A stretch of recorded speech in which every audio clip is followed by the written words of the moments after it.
Dasara hi నాన్న అంటూ పలకరించిన natural star Nani నటించిన తాజా చిత్రం సరిపోదా శనివారం. అంటే సుందరానికి చిత్రం ఫ్లాప్ అవ్వడంతో ఎలాగైనా హిట్ కొట్టాలి అన్న కసితో వచ్చిన ఈ సినిమా మంచి మౌత్ టాక్ తో రిలీజ్ అయ్యి వీకెండ్స్ లో డీసెంట్ కలెక్షన్స్ ను కొల్లగొట్టింది. వీక్ డేస్ లో మాత్రం డబ్బులు రాబట్టుకోవడానికి ఆపసోపాలు పడుతున్నట్లు తెలుస్తోంది. మరి నాని సాలిడ్ హిట్ కొట్టాలంటే ఎన్ని కోట్లు రాబట్టాలో, ఎక్కడ ఎంత వసూలు చేసిందో తెలుసుకోవాలంటే హ్యావ్ ఎ లుక్.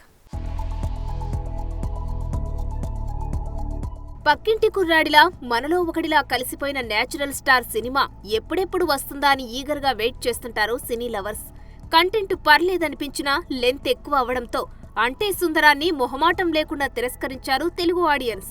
మళ్లీ అదే కాంబోలో వచ్చిన సరిపోదా శనివారం విడుదలైన రోజు డివైడ్ టాక్ తో తడబడ్డ రెండో రోజు నుండే మంచి కలెక్షన్స్ నే కొల్లగొట్టింది. తొలి రోజే 24.2 కోట్ల గ్రాస్ వసూళ్లను ప్రపంచవ్యాప్తంగా కొల్లగొట్టిన ఈ సినిమా రెండో రోజు అదే జోష్ ను కొనసాగించి 11 కోట్ల గ్రాస్, మూడో రోజు 15 కోట్ల రూపాయల గ్రాస్, నాలుగవ రోజు మరో 15 కోట్ల గ్రాస్ వసూళ్లను కలెక్ట్ చేసిందన్న వార్తలు ఫిలిం సర్కిల్స్ లో చక్కర్లు కొడుతున్నాయి. మొదటి వారం వరల్డ్ వైడ్ గా 39.7 కోట్ల షేర్, 72.85 కోట్ల గ్రాస్ వసూలు చేసిన ఈ సినిమా ఇప్పటికే 93% టార్గెట్ ని అందుకున్నట్టుగా తెలుస్తోంది. అయితే నైజాంలో పర్లేదనిపిస్తున్న ఈ సినిమా ఆంధ్రాలో మాత్రం వర్షాల కారణంగా పూర్తిగా డ్రాప్ అయినట్టు తెలుస్తోంది.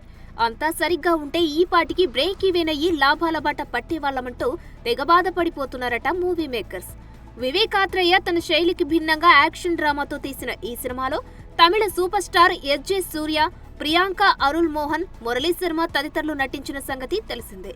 విడుదల సమయంలో తడబడ్డ వీకెండ్స్ లో బాక్సాఫీస్ దుమ్ము దులిపినా వీక్ డేస్ లో మాత్రం సినిమా కలెక్షన్స్ వీక్ అయ్యాయనే చెప్పాలి. ఏది ఏమైనా సినిమా త్వరలోనే బ్రేక్ ఈవెన్ అయ్యి నాని హ్యాట్రిక్ కొట్టాలని మనస్ఫూర్తిగా కోరుకుందాం. For more videos like this, subscribe Big TV channel.